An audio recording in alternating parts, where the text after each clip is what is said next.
بسم الله، السلام عليكم. ان شاء الله نحضروا العسل لصالح لجميع المعسلات. اذا العسل ديالنا صالحه للمعسلات وايضا للاكل، لان بمذاق البرتقال. فعلا جات المذاق ديالها رائع، حنا فطرنا بها الصباح، فعلا جات رائعه. وفيها المذاق ديال العسل الحره اللي درنا. هذا غادي نبقاو نستعملوه في الكيك. جوج قوالب ديال السكر، كل قالب فيه 2 كيلو. تقدروا تعوضوه بسنيده ديال 2 كيلو، يعني 4 كيلو ديال السنيده. كنحتاجوا 2 برتقالات وجوج ديال الحامضات، وهنايا القرفه نصف كيلو ديال العسل الحره. اذا غادي نحتاج بالنسبه لجوج قوالب ديال السكر غادي نحتاج ليهم 4 ديال الكيسان صغار ديال الماء، لكل واحد يكون مغلي، وكل كاس كيهز 180 مليلتر، تقريبا 720 مليلتر لكل قلب. الماء راه مغلي، غادي نخوي عليه مغلي باش كنسرع له الذوبان، وغادي نخليه يذوب يعني واحد ساعتين هكا، اولا من الاحسن يبات حتى الليله كامله كاع.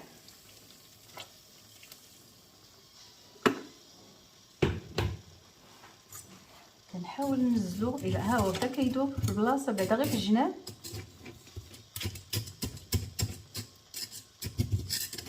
غير باش يهبط.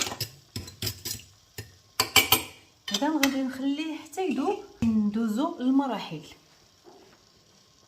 المهم مرات تقريبا شي 4 ديال الساعات حطيته باش يذوب مزيان هذا السكر. المهم راه هو هبط، ولكن راه كيبقى لتحت، خصني نحركو، كيجي شويه صعيب. اذا اش غادي ندير ليه؟ صافي غادي نشعل عليه وغادي نخليه باش يذوب مزيان. غنشعل عليه على نار متوسطه.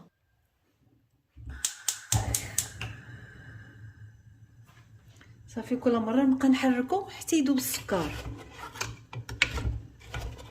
لان كيبقاو هكايا طوبات باش نساعدو.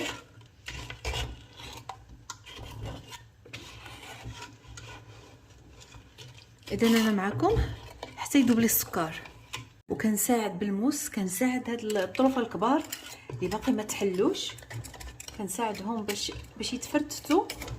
المهم نكسرهم.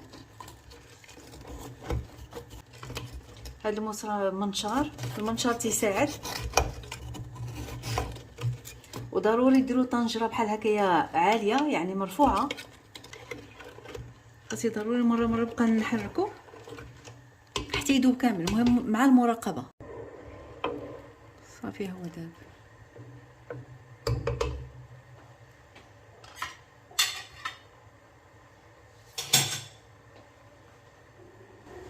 الحامض حيدنا منه العظام.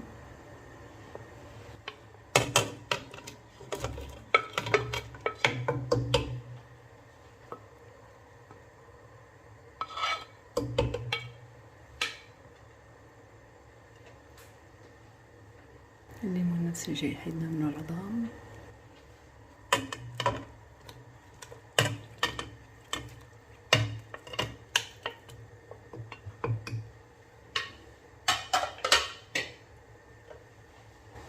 القرفة غسلناها.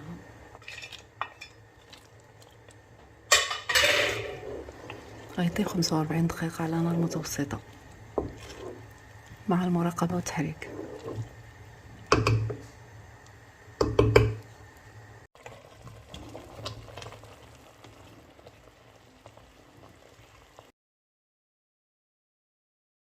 مرات 45 دقيقة.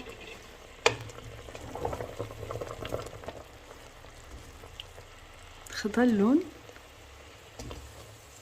لكن الحامض باقي ما خداش. غادي نجربو.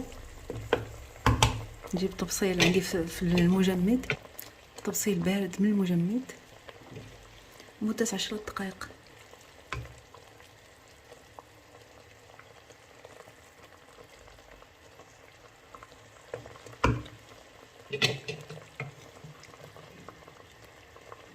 اذا باقي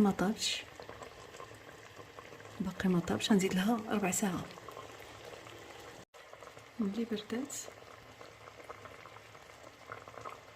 يعني باقي ما وجداتش، ملي كنحركوها ملي كتطلع الكشكوشه هكا بيضه، كشكوشه باقا بيضه يعني باقي ما وجداش. ساعه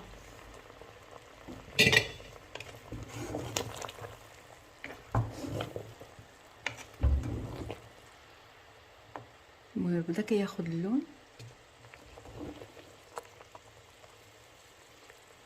وحتى الحامض بدا كياخد اللون.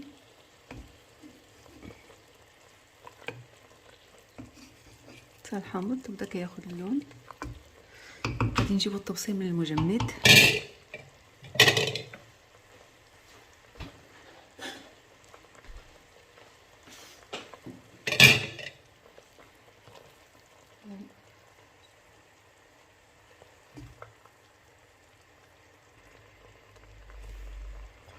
كنزيد له ربع ساعه، في نفس الوقت زدت له ربع ساعه على ما نقيسو هاد نشوفوه واش صدق.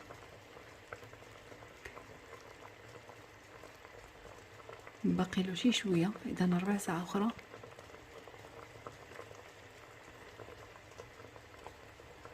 يعني باقا له ربع ساعه اخرى. في هاد اللحظه مرات ساعه ونص ملي بدينا الطياب. كتشوفوا اللون ديال الكشكوشه كي ولا، هذا هو اللون اللي كنقلبوا عليه. ايضا كنشوفوا الحامض كيفاش خدا اللون، خدا لون هو هذاك داكشي اللي كنقلبوا عليه. دابا كناخذوا الطبسيل اللي حاطينه في المجمد باش نقلبوا تاني القوام ديال العسل. كنخليوه غير كيبرد شي شويه، كنحركوا شويه الطبسيل. المهم تيبان لينا القوام هو هذاك اللي تنقلبوا عليه. في هاد اللحظه هذه ملي كنتاكدوا من القوام صافي كنضيفوا العسل. اللي موجدين عسل حر. غادي ناخذ نصف كيلو، عندي القرعه فيها كيلو، تناخذ النصف ديالها. بطبيعه الحال ما تناخذوش العسل اللي تيكون حار، هذا العسل ديال الخروب زوين، المذاق ديالو زوين. المهم تناخذوا نصف كيلو وهو باقي سخون وباقي شاعله، باقي ما طفيتش على البوطه باش كيمتزج وكيذوب العسل الحر اللي زدنا. صافي كنطفيو عليه، كناخذوا شي شبكه وكنهزوا القطع ديال البرتقال وقطع الحامض مع القرفه.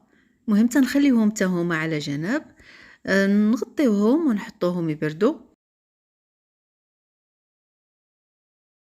هاد القطع ديال الليمون وقطع ديال الحامض راه ما كنلوحوهمش، كنستعملوهم في الكيك.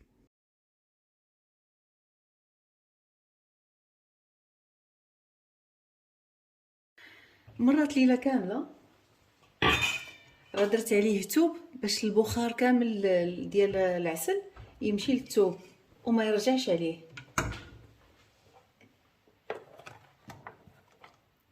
الليمون مع الحامض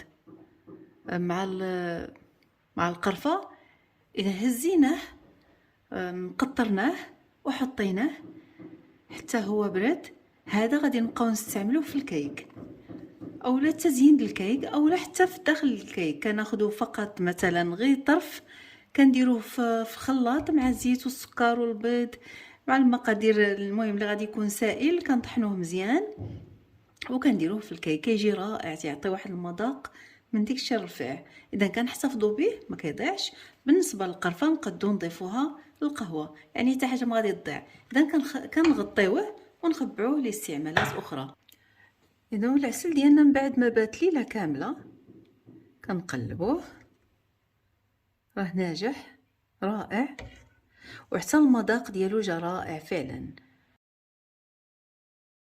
الا بغيتو عسل تقل من هكذا كتستعملوه في الماء، غادي ديروا 600 مليلتر لكل 2 لتر من السكر.